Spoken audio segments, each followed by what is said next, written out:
Thanks for joining us on Diplomatic Channel. I'm Amarachi Ubani. This week we have some news about the diaspora from the Nigerians in Diaspora Commission as concerns their importance back home, the emergence of the Diasporan Military Database, and we'll learn more about the Nigerian said to be wrongfully incarcerated in Cote d'Ivoire prison. Later, while it appears America is back, according to the U.S. president, it appears ghosts from the previous administration are back, talking about America's relations with China and Russia. Our guest is U.S. career diplomat who once served as former Assistant Secretary of State for African Affairs, Ambassador Herman Cohen. And that's Diplomatic Channel in a wrap. As usual, let's check in on other discussions in diplomatic circles. Welcome back. We'll begin with the diaspora. As a new batch of 160 Nigerians arrived in the country on Wednesday last week from Tripoli, Libya. Their return was facilitated by the Nigerian government and the International Organization for Migration. Among the 160 returnees were 98 adults and 62 children. They were received by officials from the Ministry of Foreign Affairs, NIDCOM, the National Immigration Service, and the National Center for Disease Control. That's the NCDC. All the returnees have been camped at the FCT Hajj camp for the mandatory 14-day isolation. Meanwhile, the Nigerians in Diaspora Commission is reporting that after painstaking investigations with the Nigerian mission in Cote d'Ivoire, a Nigerian living there, identified as Itunu Babalola, was wrongfully charged and incarcerated for a crime she did not commit. When the case is brought to his attention, Chargé d'Affaires of the mission in Cote d'Ivoire, Mr. Mohamed Ghana, sent officials to the mission in Bonduku, which is 8 hours outside the capital Abidjan, to investigate. Right now, plans are underway to engage the services of a lawyer to prove Itunu's innocence in the matter at the Court of Appeal. She's already spent 2 years in jail, and the new prosecutor assigned to the case has assured the mission of a fair and unbiased review and retrial of the case to secure Itunu's release. The former prosecutor allegedly collaborated with police to twist the case and accused Itunu of human trafficking, resulting in a 20-year sentence, which was later reduced to 10 years. Itunu got entangled in the case when she reported the burglary of her house to the police. We'll be keeping you updated on that story. Finally, the Nigerian Ministry of Defense is working with the Nigerians in Diaspora Commission to tap skills, competences, knowledge, and exposure of Nigerians in diaspora who specialize in defense and security architecture. The Chief of Defense Staff, General Lucky Rabos, said this when he met with the NIDCOM chairman. He supported a proposed Diaspora Defense and Security Conference, saying that considering the security situation in the country, it would be most appropriate to synergize and exploit the enormous resource base of Nigerians in the diaspora for national development. The NIDCOM chairman, on her part, said the Commission's partnership with the Ministry of Defense would explore ways of floating the diaspora security platform to strengthen the already in place collation of digitally collated data of serving military personnel abroad and bring them on board at the Diaspora Defense and Security Conference. And as usual, we'll be keeping you updated on these stories. But America is back, talking about China again. Like we saw in the previous administration, only this time, both sides have made time to sit at the table to talk. And last Thursday, both sides leveled sharp rebukes of each other's policies in the first high-level in-person talks of the Biden administration, with deeply strained relations of two global rivals on rare public display during the opening session in Alaska.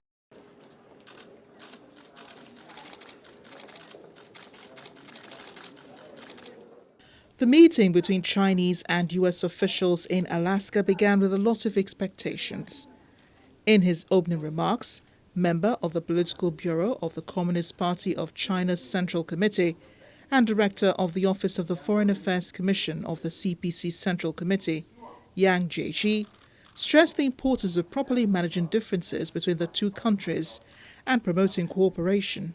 The sit-down marked the first face-to-face talks between high-level officials of the two sides after the new U.S. administration took office, and follows a first telephonic conversation between President Xi Jinping and his U.S. counterpart Joe Biden after the American leader assumed office in January. But as the first session got underway, Mr. Jiechi responded to U.S. rebukes on China. The diplomat said the U.S. side seriously overran the agreed time and provocatively launched groundless attacks and accusations against China's domestic and foreign policies. He said he thought the U.S. side will follow the necessary protocols and it was unnecessary for China to make its position clear, and that the United States does not have the qualification to say that it wants to speak to China from a position of strength. The rebukes played out in front of the cameras.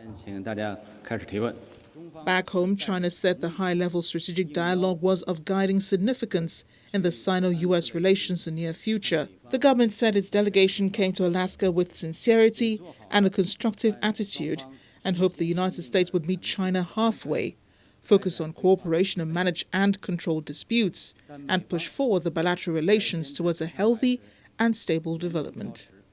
Analysts on the site say the willingness to talk between the world's two largest economies is a good start. The dialogue in Alaska sending some the positive news to the world. It's very important to start to talk between the top diplomats of the two countries. As the scholars of international relations, it's not a surprise to know the differences between the two countries. China is catching up, and the power gap between the two countries is narrowing down. In the past few years, due to rational suppression of China's legitimate rights and interests, China-U.S. relations have encountered unprecedented difficulties, according to the Chinese delegation. But it admits that the delegation is ready to work with the United States to enhance strategic communication, advance mutually beneficial cooperation, properly manage differences, and push forward bilateral relations onto the track of sound development to create benefits for the people in both countries and promote long-lasting peace and prosperity of the world.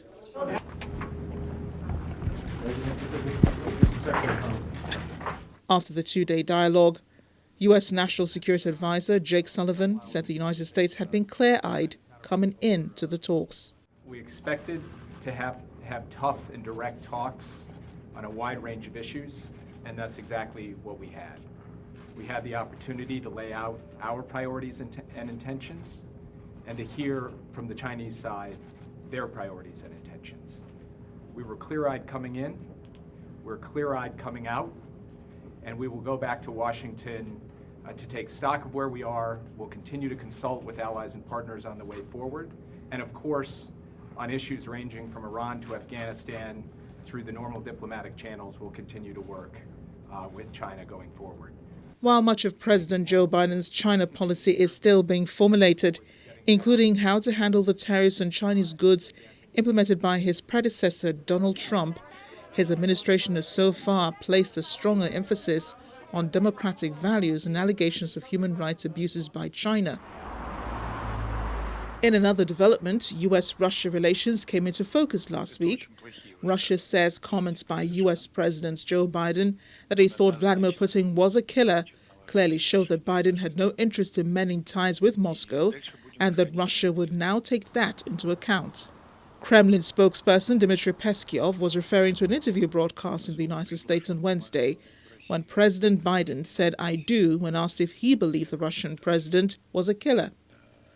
President Biden also described Putin as having no soul and said Russia would pay the price for alleged election meddling. Peskov described the comments as very bad and without precedent, and that Russia would analyze its approach to relations with Washington. На нас, как на самых крупных ядерных державах, лежит особая ответственность за... Мы должны продолжать отношения. Russian President Vladimir Putin says he is ready to hold public online talks with President Joe Biden soon to discuss bilateral relations and other issues such as regional conflicts. He says he will order the foreign ministry to prepare the talks. A day earlier, he had said it takes one to know one, after Biden said he thought Putin was a killer and that he wished him good health. Joining me now is Ambassador Herman Cohen, a former U.S. Assistant Secretary of State for African Affairs from 1989 to 1993 and former professional lecturer at Johns Hopkins School of Advanced International Studies. He joins me now from Washington, D.C. Ambassador Cohen, thank you for joining us on the program. Very pleased to be with you. How would you describe U.S.-China relations right now, considering that China was one of the many targets of President Joe Biden's first address on foreign policy when he assumed office? Well, I would say U.S.-China relations are kind of tense right now.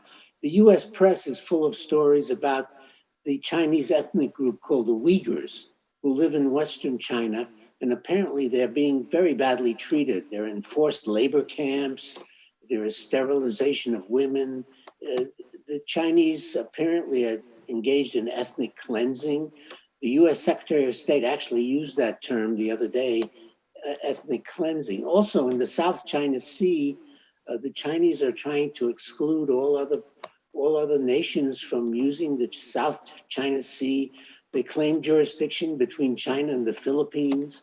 They're trying to keep the U.S. Navy out of the South China Sea. And also there is what they call cultural stealing of our cultural goods. Our companies are there and they take all of the company secrets. So generally, we're not getting along well with the Chinese right now. And we're also seeing, as you rightly mentioned, some of the same issues raised by former President Donald Trump, which are cyber attacks on the United States, economic coercion of allies. How do you think the Biden administration can approach these differently from the previous administration? Well, President Trump had a policy of America first. He said, let's look inward. Let's work for the American people instead of working for all those foreigners. So he loosened ties with NATO, which is our primary international security organization. He says we're going to pull troops out of Afghanistan and Iraq and Syria. He was more of an isolationist, whereas Biden says, look, there are a lot of problems out there. We could contribute. Now, Biden also says we don't want to be in endless wars. So he also wants to leave Afghanistan and Iraq and that sort of thing. But I think the key difference between Biden and Trump is the NATO relationship. Trump was criticizing the Europeans, saying they're not putting enough money into defense. We, the Americans, are supporting all of their defense needs. Whereas Biden is more cooperative. He says the Europeans are our most important allies. Let's work with them. So there was a distinct difference between Trump and Biden. Now, to that meeting that Secretary of State Antony Blinken had with his Chinese counterparts in Alaska, the Chinese left quite dissatisfied from that meeting. They felt the U.S. Government was only called the meeting to just, read the riot act to them without giving them an opportunity to really defend themselves or to address the real issues between them. What do you make of the meeting? Well, it wasn't necessarily a disaster. I think Secretary Blinken had to make a public statement because the U.S. public was so enraged about the treatment, as I mentioned before, of the Uyghurs, the ethnic cleansing. So he had to make that public statement. Usually diplomats don't do that. They do everything, quietly. But he made the public, and of course the Chinese had to respond in public. They said, well, what's so, look at you, you had slavery, you had all, so it was a kind of a nasty public exchange. But I'm sure that when they stopped talking in public and talked to each other, they were able to talk about areas where they cooperate. And I think the key thing for the Biden administration in China is climate change. China is probably the worst polluter in the world right now. They keep building coal plants, which is really ridiculous. But I think we can work together with them to do something about climate change. And I'm sure that's what they talked about behind the scenes in non-public statements. I kind of think maybe the U.S. is jealous of China. I mean, China has matched American intelligence as well as, developments and so on. The U.S. apparently seems to be trying to stop China's influence somehow, especially as concerns Africa. There's been continuous, advice to African leaders about China's soft power, taking over resources, teaming up with allies against the United States and other Western countries. Do you also share this view? Not necessarily. China has been expanding economically for at least 20 years now, and they need commodities. And Africa has commodities that China doesn't have. For example, cobalt, columbium, tantalum, copper. There are all sorts of, even a lot of iron ore. So the Chinese have been making deals with African countries. Look, you give us a guaranteed supply of crude oil, say 200,000 barrels a day, and we will do infrastructure for you. We will send Chinese corporations, Chinese government-owned corporations will do infrastructure, and we'll give you soft loans and that sort of thing. And in general, it's been a mixed bag. Some of the work they've done has been good. Some of the work they've done is not so good. U.S. companies are now getting contracts to repair some of the shoddy work done by Chinese. And we don't see Chinese as using their influence for political gain. They're mainly interested in bartering trade for infrastructure. Also, they've been giving soft loans, and these loans have been piling up. So a lot of African countries are deeply in debt to China, and this is causing them a lot of economic stress. And there's another bad thing that the Chinese are doing. When they bring in Chinese workers, say 10% of the workforce, after they finish their work, the Chinese workers stay behind. And they set up retail and they start importing Chinese goods. That does bad things for the local enterprises. Look at Kano, Nigeria. It used to be a major industrial city, but because of Chinese imports, most of Kano's industries have gone downhill. And also another thing that the Chinese do that's bad, when they hire African people to work for them, they don't promote them. They don't train them for managerial positions. If you go to Chevron, which is in Nigeria, it's in Angola. If you go to Chevron Angola and you say, I want to meet the head of your company in Angola, and you go in there and it's a Nigerian. He's got a career with Chevron for 35 years.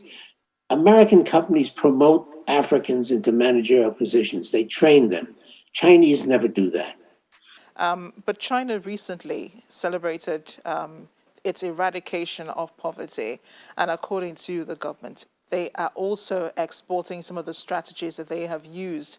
And I'm suspecting that some of the strategies have been exported to Africa.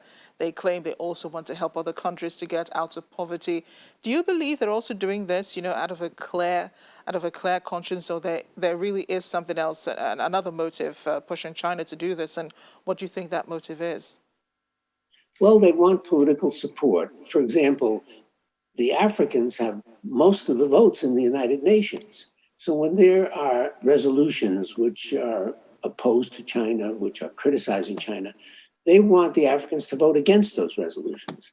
And they also want to vote in favor of Chinese resolutions. So there is a political motive there. But I think for the most part, the Chinese want to make money, and they want to have economic development, and they see Africa as a great source of commodities. What they're not doing, in my view, is really promoting African development. Some of it, what they're doing is helpful, infrastructure, they're building roads and dams. And as I said before, not all the work is very good. For example, in the Congo, the road from Kinshasa, the capital, to Matadi, the port, used to take 6 hours because the road was very bad. The Chinese built a new road and it reduced the time to two hours by road. But within 3 years, the road was gone. It was washed out by the tropical rains. So China is a mixed bag, and some of it is good and some of it is bad. And I think it's up to the Africans to manage the Chinese. And what can African countries do to manage, this relationship with China and the United States and other Western countries, seeing that at the end of the day, well, it appears everybody wants the same thing, which is access to, markets, access to investments, and so on.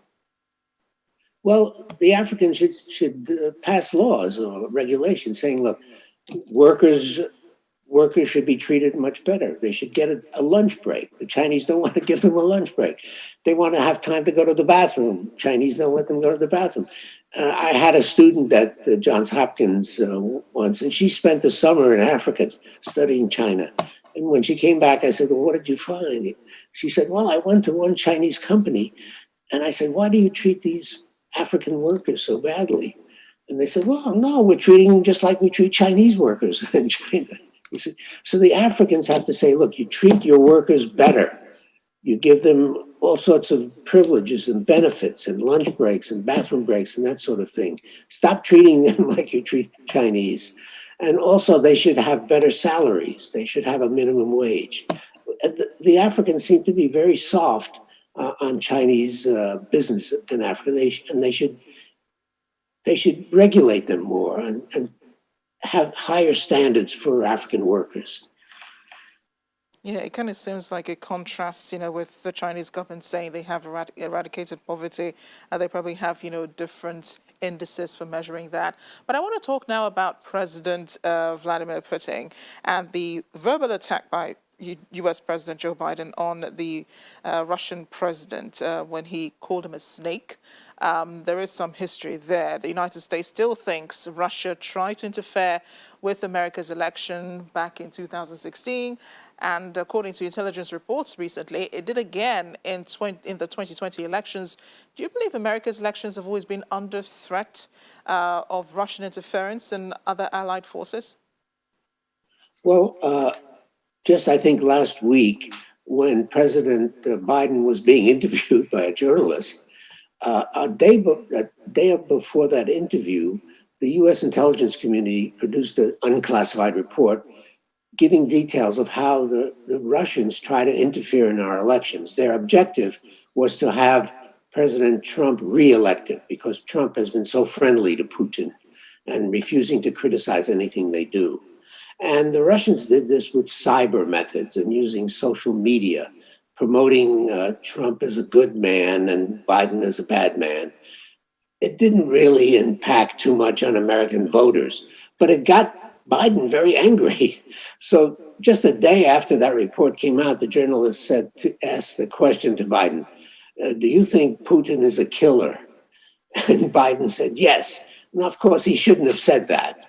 This is not good diplomacy if you want to have good relations with Russia. But he was so angry that the Russians twice tried to defeat the Democratic candidate. And Hillary Clinton was defeated. I don't think she was defeated because of Russia, but they made a conscious effort to defeat the American candidates in favor of Trump. So Biden misspoke when he said that, but it's clear that because of their cyber warfare against the United States in many respects, that Biden is very, very angry at the Russians right now. President Putin does welcome the idea of him and President Biden sitting to discuss. He said that during one of the press conferences last week. You think that will ever happen, President Biden and President Putin? I know that former President Donald Trump had a better relationship with the Russian president, but do you ever see these two sitting for a coffee or tea? I think there's going to have to be a lot of diplomacy at lower levels first. I think maybe Secretary Blinken will have to go and talk to his counterpart in Moscow and start building up slowly, because there are many common interests between us and the Russians. There is climate change, there is the Ukraine problem, there is the Far East problem. I think there are many things we can talk about, but it'll have to be done slowly and starting from lower levels before Biden can get involved again. I think it'll take about another year before that happens. Ambassador Herman Cohen, it's been a real pleasure speaking with you. Thank you for making the time to speak with us on Diplomatic Channel. You're most welcome. I enjoyed it. Thank you. This is where we end the program today. As always, I invite you to comment and question. You can reach me on @DiplomaticChan or @Amarachi_Ubani on Twitter or @Amarachi Ubani on Instagram. I'll see you next time.